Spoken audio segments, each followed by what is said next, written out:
Assalamualaikum warahmatullahi wabarakatuh. Masih bersama AMTech. Kali ini AMTech akan mencoba menganalisa sebuah kinerja kopling ya. Untuk apa sih ya? Saya di sini tidak akan mengajari atau memberikan tutorial pemasangan atau apa ya. Intinya kalian sudah pada paham lah ya kalau masalah pemasangan, masalah cara memasang kopling itu lihat di video sebelah lah ya. Kalian di sini mau ngapain AMTech ya? Saya akan di sini memasang sebuah kopling ya. Memasang sebuah kopling W175 yang tadinya original punya W175, kita akan ganti menjadi koplingnya apa do ini dok? Kamu beli dok? Kopling Ninja. Kopling Ninja ya. Ternyata kopling W175 dan kopling Ninja itu sama ya. Bentuknya sama. Terus ini beli aftermarket ya. Ini banyak banget tuh. Dapatnya banyak ya. Terus ini kopling aslinya. Tuh kan jauh banget ya. Nah, seberapa banyak yang harus masuk ke sana ya. Terus apa saja yang harus diperhatikan ya. Intinya saya di sini akan memberikan sebuah pemahaman di dalam sebuah kopling, apa saja sih yang harus diperhatikan dalam kita untuk memodifikasi sebuah kopling ya.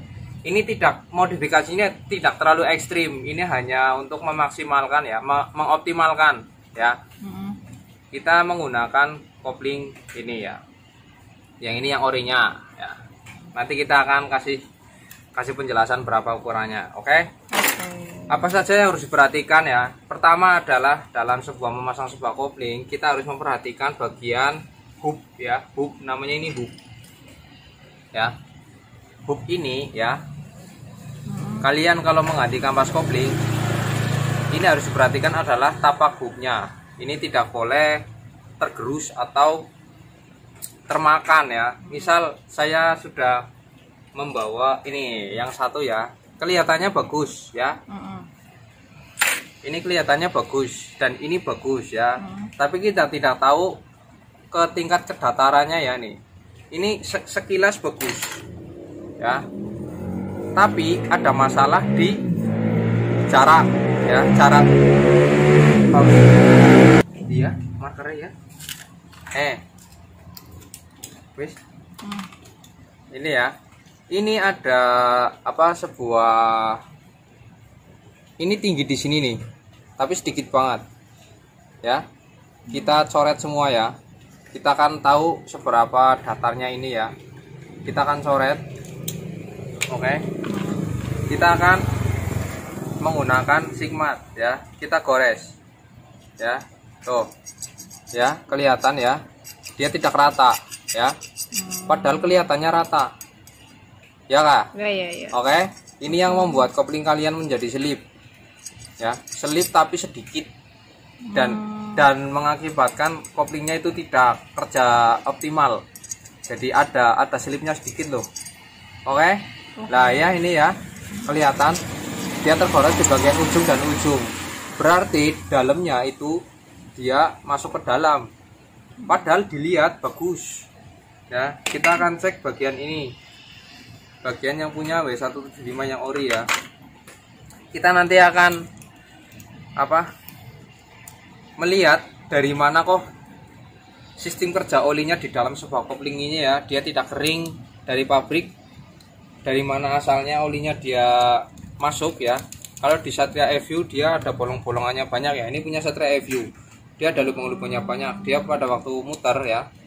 Pada waktu muter dia masuknya dari sini ya, masuk ke kopling, masuk ke kampas. Ya, kalau ini ya, ini kan tertutup rapat ya. Dari mana sih ya? Terus kalian inisiatif di bolong-bolong ya. Di bolong-bolong ya, dilubang-lubangin. Padahal percuma. Nah, rahasianya apa di dalam sebuah koplingnya Kawasaki ya. Ini saya akan tunjukkan. Oke, ini ya. Ini yang tadi ya. Terus nanti ada fungsinya di sini juga ya. Di sini ya. Jangan anggap remeh kubangan di sini nih. Ini ada legokan di sini, ada contolan di sini ya. Itu semua harus diperhatikan. Oke. Terus fungsi tertentu ya. Ya, ini ke sini dulu. Ini balik lagi ke sini ya. Kita cek yang ini ya. No, ya. Dia bagus ya. Oke. Gorasnya dia rata ya. Bisa dipahami lah ya. Ya. Nah, ini hal sepele, tapi ini harus diperhatikan. Ini gerus tuh. Dia makan semua ya. Iya. Makan semua rata. Ya, masih rata ya, Om. Nah, kenapa kok ini awet? Karena sistem kerja untuk pendinginan penyemprotan olinya dia bagus ya. Bagusnya dari mana? Kita cek ya. Jalur oli sebuah W175 dia menyemprot dari sini ya. Oh, dari ya. tengah situ. Ya. Dari tengah. Dari Dia di sini tidak ada lubang-lubang ya. Nah, terus olinya dari mana ya? Dia masuk ke kampas ya.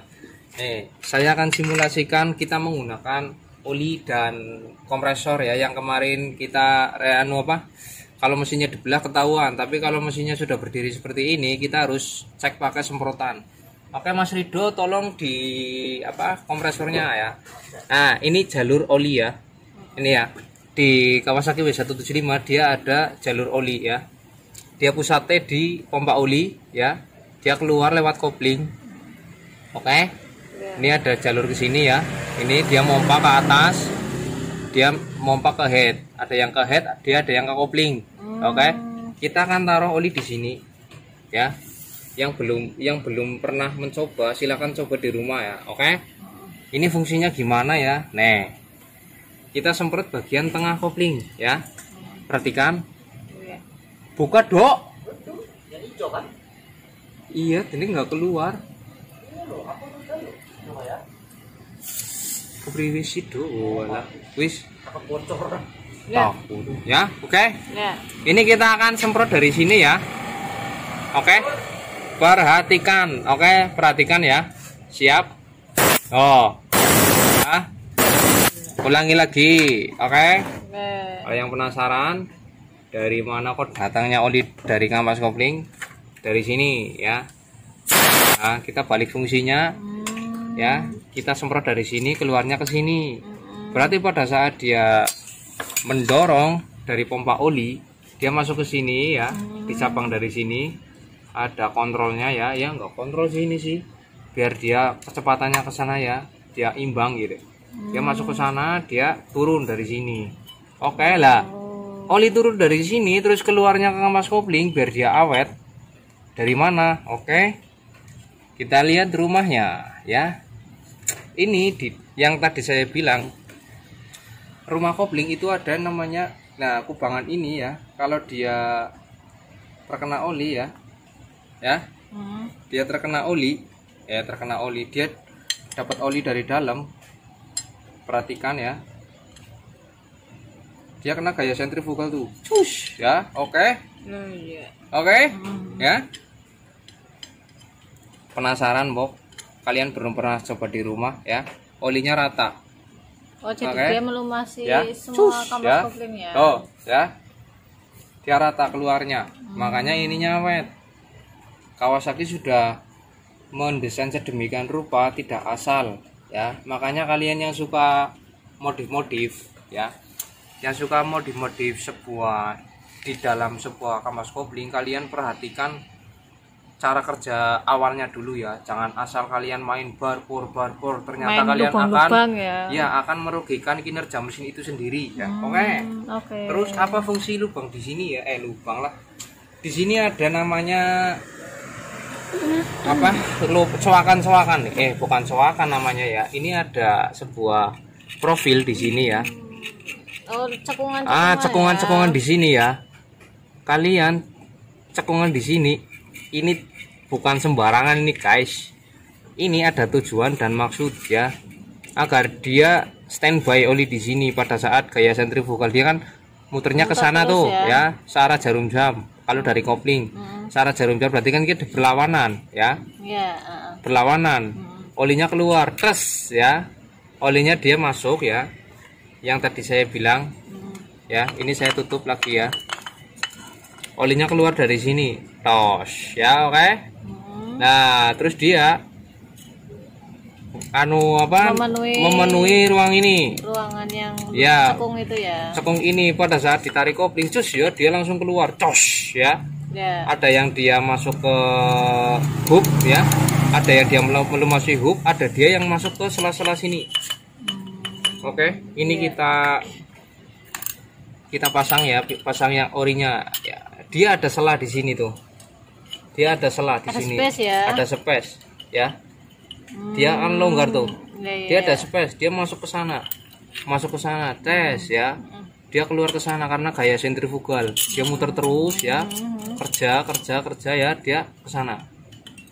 Nah, bagian dalam situ dia ya? ada yang terjebak di sini, ada yang keluar. Kalau dia terlalu over, dia keluar. Oke, bisa dipahami ya. Terus apalagi ya, ini pemasangan kampas racing ya, bukan kampas racing sih. Pada menurut saya ya kampas ya. Malah mending bagus ori ya.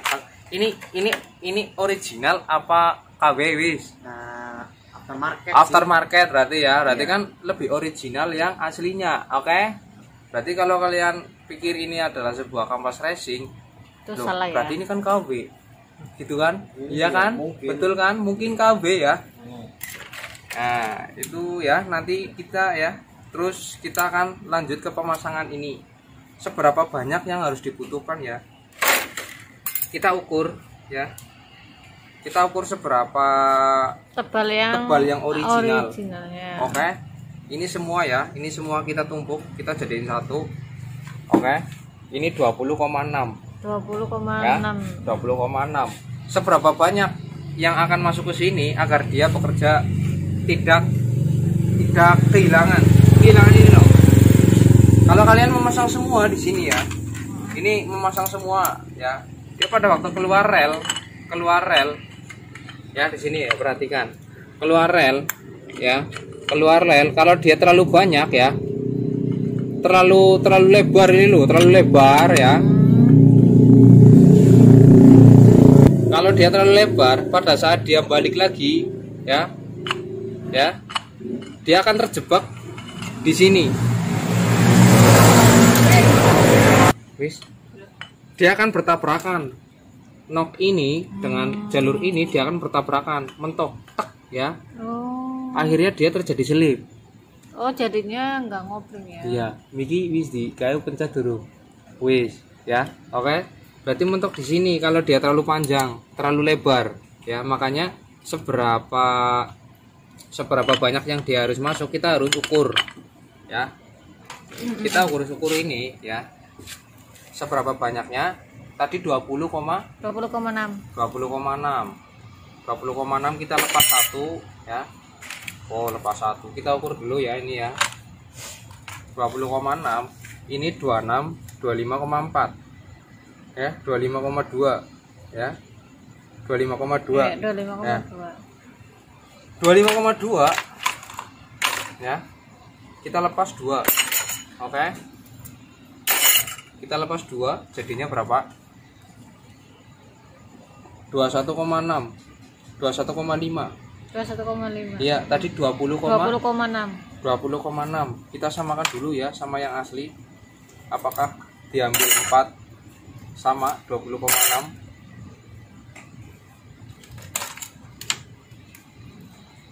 Nah, dia kurang Berarti tambahin. Berarti tambahin satu set lagi. Ya, 1 2 3 4 5 sama 4. Oke. Kita akan tambahkan satu lagi. Kalau ini 1 2 3 4 5. Oh, enggak gitu caranya ya. Berarti kita langsung pasang aja. Kalau ini 6, berarti ininya 1 2 3 4 5 6 7 ya. Oke. Gini wis numpuknya. Kok bingung ya? Kok bingung. Oke, kita akan rangkai menjadi 20,6. 20,6. 4 5 ya. 6 7 ya. 8 ya, segini ya. Ini pas kalau di ini harus keluar satu. Oke, kampas, dalamnya plat semua. Kita akan hitung semua. 20,6, 21,4 ya. 21,4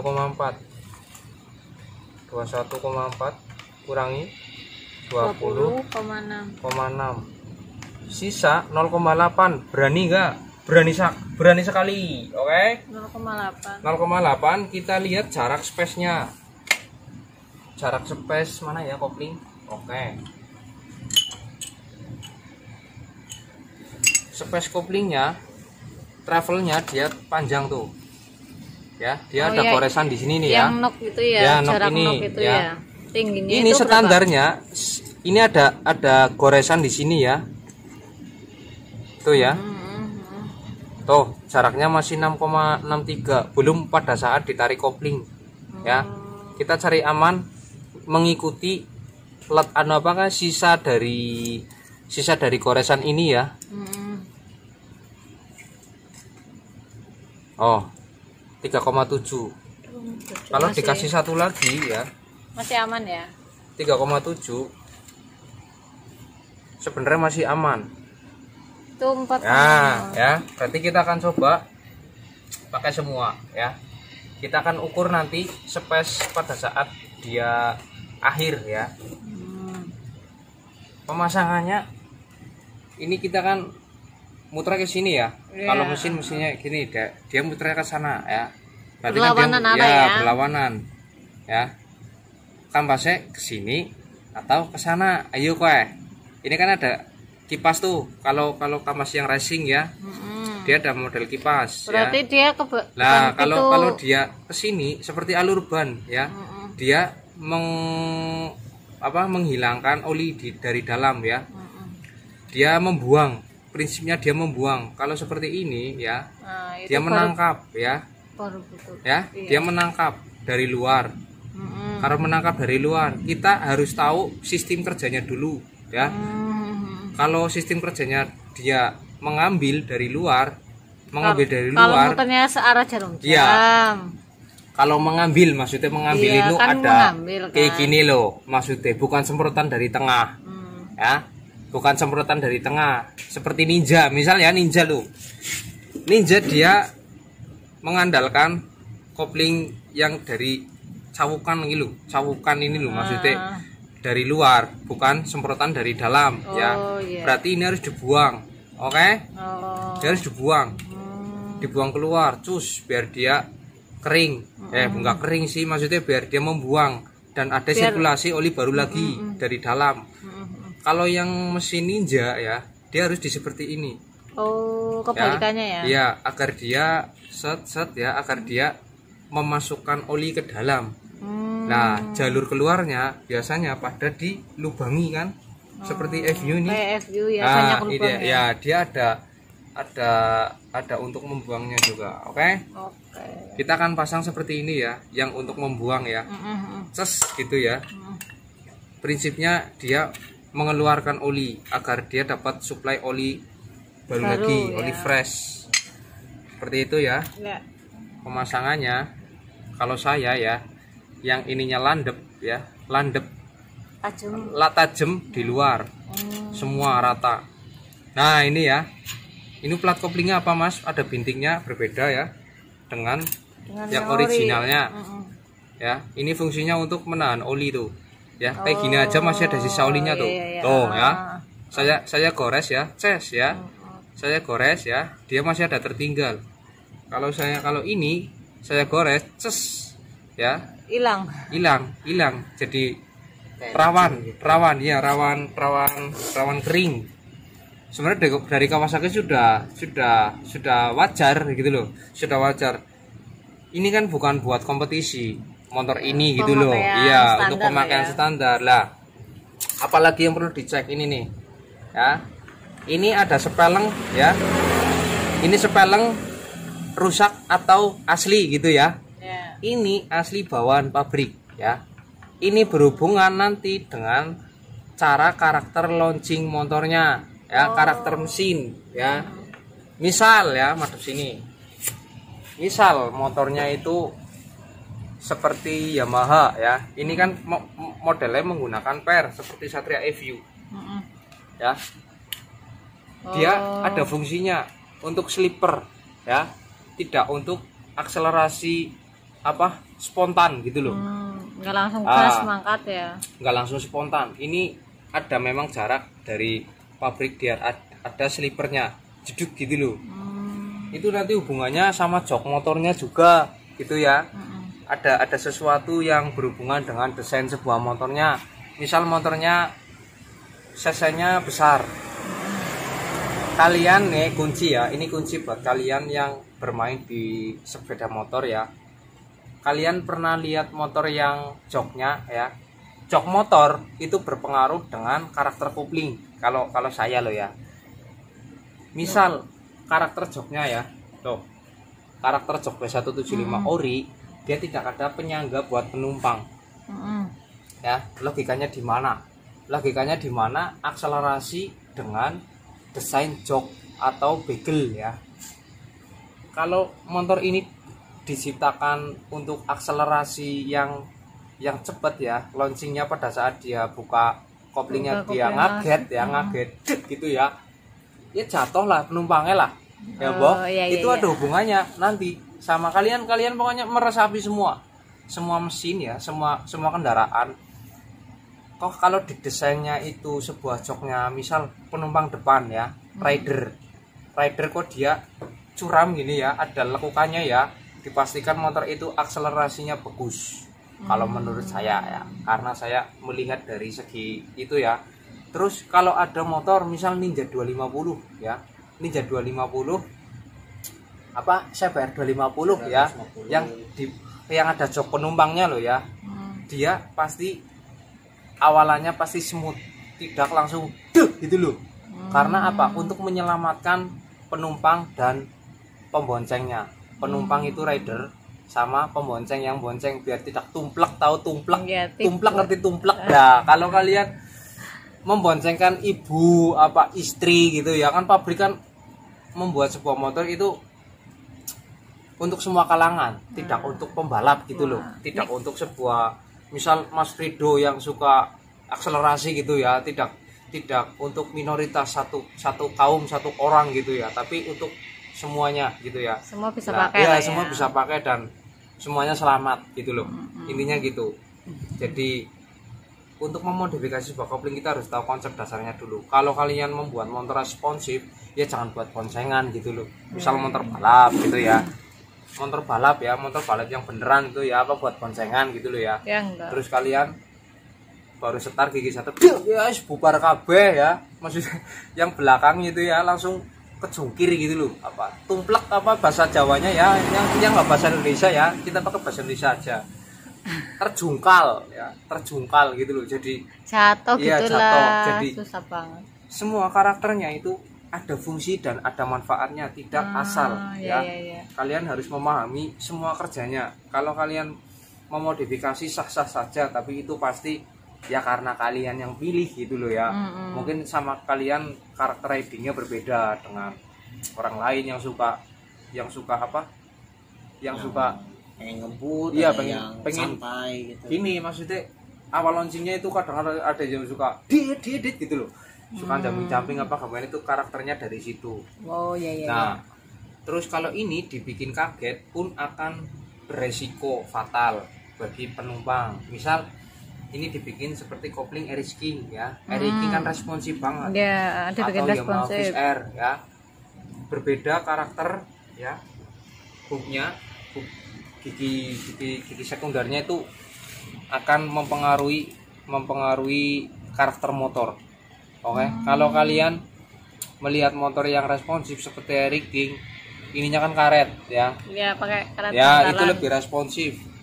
Tapi itu diciptakan memang untuk responsif gitu ya. Kalau ini diciptakan responsif dari awal, kayaknya pada tumplek kabel loh yang naik, maksudnya pada deglak itu loh, pada banyak kecelakaan penumpang gara-gara motornya terlalu responsif ya. Itu filosofinya, oke? Tidak usah panjang lebar, kita akan langsung pasang ya. Oke. Yang penasaran dengan video-video saya yang akan datang, jangan lupa subscribe, like, and comment. share ke teman-teman ya. Ini saya tidak mentutorialkan sebuah pemasangan, saya akan mengembangkan sebuah pikiran kalian yang masih jomblo lah, bukan jomblo, maksudnya yang masih pemula banget, masih ya. pemula akan memahami sebuah kinerja mesin yang ya. mau belajar yang bisa mau ayo belajar, bareng-bareng. oke? Kita akan pasang lah ya, pasang ini kalau saya yang platnya di luar, platnya yang lancip, yang kasar lah ya. ini kolinya ireng mas, nggak masalah ya, yang penting oli, bukan yang penting bisa melumasi, yang ya. penting bisa melumasi, nanti gampang. Tadi masangnya gimana ini kelalen? Oh salah mbok, cerita sih lah ya, kebalik ya. Ini karena dari dalam kita buang, oke? Nah, itu fungsinya ya. Kalau yang baru tahu silahkan komen terserah. Yang mau ditanyain, yang mau ditanyakan tanya aja ya. silahkan ya, saya open. Selama saya lagi tidak sibuk akan saya balas. Oke, kita akan memasang sampai batas ini ya, sampai batas apa galengan apa rumah ya. Oh salah tuh balik ke istri saya pun tahu kebalik karena fungsi olinya dari dalam. Oke ya, kita pasang lagi ya. Ini dari aluminium platnya ya, bagus banget. Kenapa dioli ini mas? Biar ready lah, intinya biar ready langsung gas ya. Jadi kita lihat space-nya ya di sini ya. Masuk ya. Kita umpama misal kasih full ya. Ya. Nah, ini full, ini ya. full, ini full ya. Ini full. Kita akan fullkan. Oke. Ini wis bener rung nih sing buri. Iya betul. Oh ya betul ya. Kita akan fullkan dan apa yang akan terjadi ya. Tuh ya. Oke. Nah, ini keunggulannya ya. Ini segini sudah berani saya. Oke. Karena yang bekerja adalah tonjolan dalam. Oh, nok itunya ya. Bukan nok di bagian luar seperti Satria EView gini. Ya, Satria EView kan di sini tuh. Ya. Aduh, rumahnya nang kana nih. Nggak usah. Ini ya. Bagian dalam ya. Dia tidak akan keluar dari jalur ya. Lain dengan Yamaha Jupiter atau Force One ya, yang dia di sini ya. Noknya di luar. Iya, noknya di luar. Kalau dia ya perbedaannya kalian bisa lihat besok kalau kalian bongkar motor sendiri ya. Oh ini, iya, ternyata noknya di iya, luar. Noknya ya. ini di dalam. Kalau ini di dalam ya. Kalau W175. Fish Air dia di sini dia noknya. keluar. Ya, ini banyak nok di sini. Ya, oke bisa dipahami lah ya. Iya. Kalau yang belum maksud atau mau tanya-tanya silakan. Ya. Oke. Ini apalagi nih? Laher. Oke. Kita pasang. Nah, ini kita tinggal 2 ya. Nggak usah. Sisa. Nah. Kita akan ini nggak ada topnya kayak. Oke. Ya.